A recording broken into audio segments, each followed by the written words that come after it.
Two major rule changes in the building industry have just been passed into the law last week, and I believe both of them can have significant impact on many New Zealanders.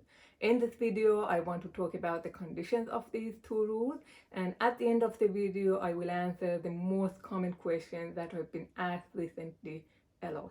New rule number one: granite flats up to 70 square meters without a building consent. This is the big one that everybody's been asking about. The government has finally passed the law that will allow building a self-contained 70 square meter dwelling without a building consent in the first quarter of 2026. These new rules will allow homeowners to build a separate dwelling for extended family or rental income as long as they meet the conditions of the new exemption.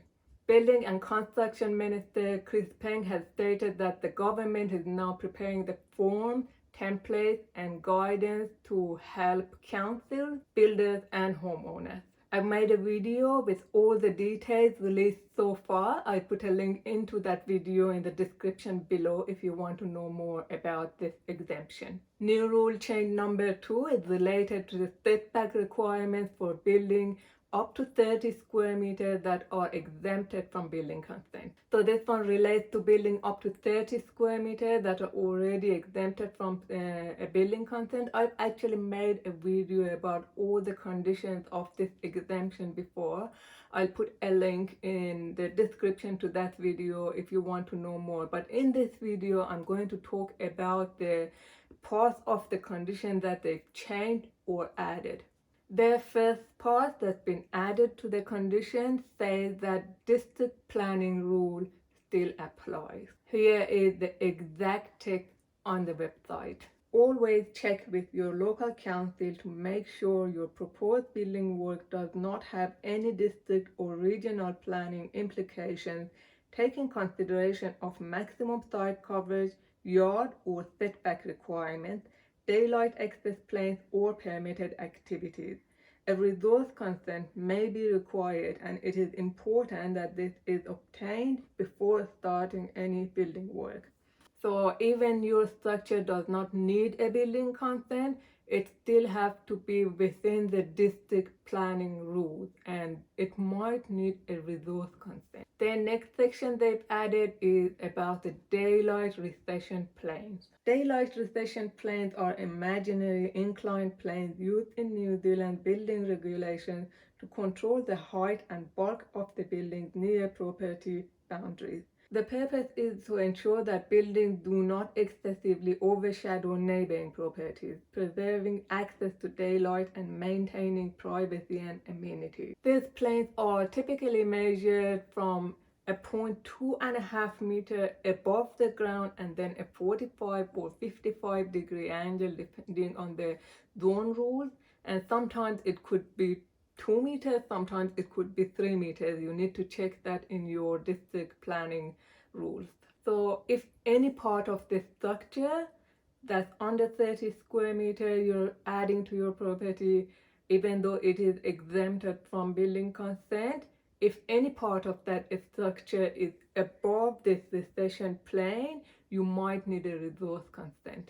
So the reason they've added all these extra information is because of the big changes that they've made in the conditions about the setback requirements.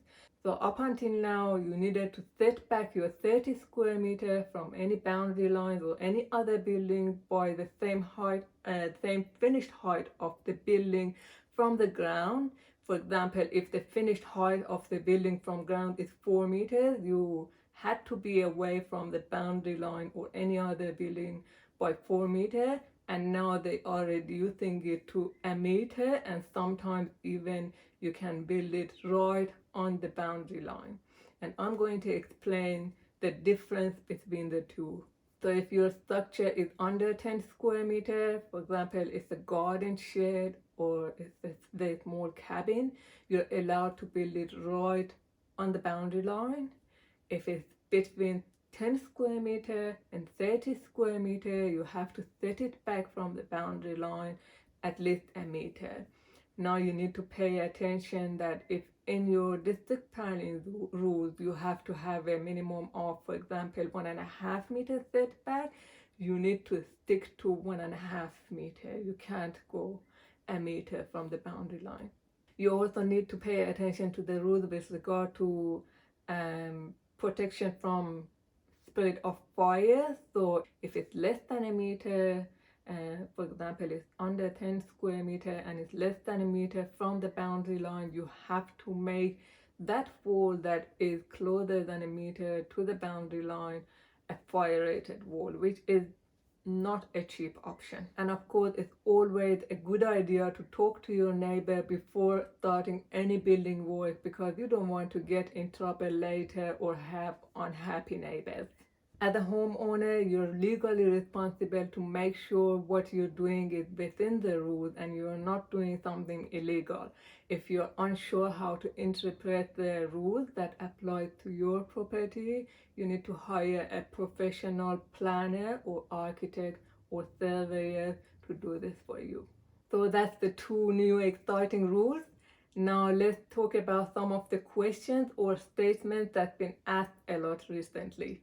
The first thing that I hear a lot is people say, oh yeah, you can build a granny flat up to 70 square meter, but it cannot have any sort of plumbing. You have to get a building consent if you want to put a kitchen or bathroom in it. And this is not correct, because the new exemptions will allow self-contained buildings, and they actually have to be self-contained, which means that people who live in these buildings, they have to have access to a separated bathroom and kitchen for themselves. The second question that people ask a lot is, can you build the new exempted granny flat as an owner builder if you're not a registered builder? The answer is no. If you're using this exemption, all the restricted building work have to be done by licensed practitioners, for example, licensed designer, licensed LBP builder, plumbers, electricians. You can still build a granny flat as an owner builder, but to be able to do that, you need to get a building consent. Question number 3 is, when the new rules come into effect in the first quarter of 2026, can I get my builder to start building a granny flat for me?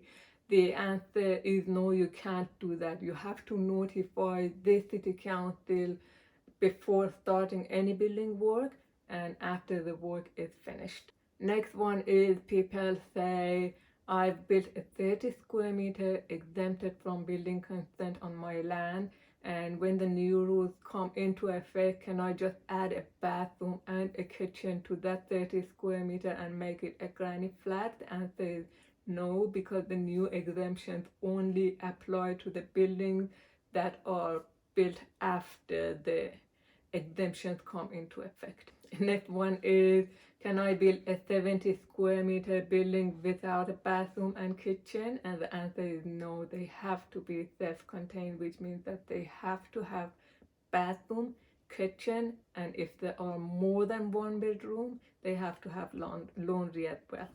Next one is, how many granny flats can I build? It's one granny flat per legal existing dwelling.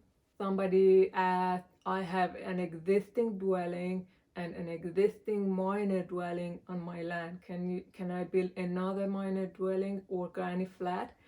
And the answer is no, you already have your granny flat. One that people ask a lot is, because you're not allowed to build a garage that is 70 square meter without a building consent, but now you will be allowed to build a granny flat. And people are like, well, can I just build a garage and add a bathroom and kitchen to it to call it a granny flat? Technically, you can do this, but if it is not actually going to be a granny flat, if you're only going to use it as a garage, then you're putting a lot of extra cost on yourself, because you still have to pay the development contribution fee, you have to pay for all the admin work from the council, and you have to pay for the extra rate after that. So actually, if you apply for a building consent for a garage that is over 30 square meter, you end up saving money. Next one is there no cost from the council at all? The answer is yes, there will be cost from the council. They said there will be administration fee when you notify the council. They haven't said how much that will be. You have to apply for a PIM that normally costs between $500 to $1,500. They haven't said if you still have to apply for a code of compliance at the end when you finish building the granite flat or not. If you need to get a code of compliance, that has a cost normally between I don't know, $500 to $1,000. What you will not be paying, and also you have to pay the development contribution fee, which was between $4,000 up to $30,000 depending on the zone of your property. What you are saving is the building consent and the resource consent fees. Next one is, can I draw up my plan myself? The answer is no, because providing the drawings for a building is a restricted building work and it has to be done by a registered architect or LVP designer. You can still draw up your plans yourself if you want to, and that is the owner builder exemptions, and for doing that you have to apply for building consent. And one last question, this is the one that people ask from me, is if I will be selling plans for granite flats when the new changes come into effect. The answer is I am working on some plans. As many of you know, I sell plans on Trade Me for under 30 square meter cabins, and they're between $150 to $450. When the new rules for granite flat come into effect, I will release some plans, but these plans have a different structure. They're not developed for DIYers, they developed for licensed builders, and they will be a lot more expensive because the market is a lot smaller for these plans. Not many people can afford building a 70 square meter house in their backyard or even have room for it. There will be liability, there will be extra documents that I have to provide. So I haven't priced them yet, but they will be above $5,000 for the plant, and also some extra cost for checking the conditions of the site to make sure they're eligible for the exemption. At the moment, my main focus is on developing more under 30 square meter plants because they've been very popular and people are constantly asking for different sizes and different designs and different cladding. So that is my main focus at the moment. So yeah, these are the two new exciting changes to the rules, and they can create a lot of opportunities for homeowners. They can also create some confusion. If you are not sure, ask a professional what you are legally allowed to do. I hope you enjoyed this video. If you found it helpful, please give it a like. If you have any question, please drop a comment below. I see you in the next one.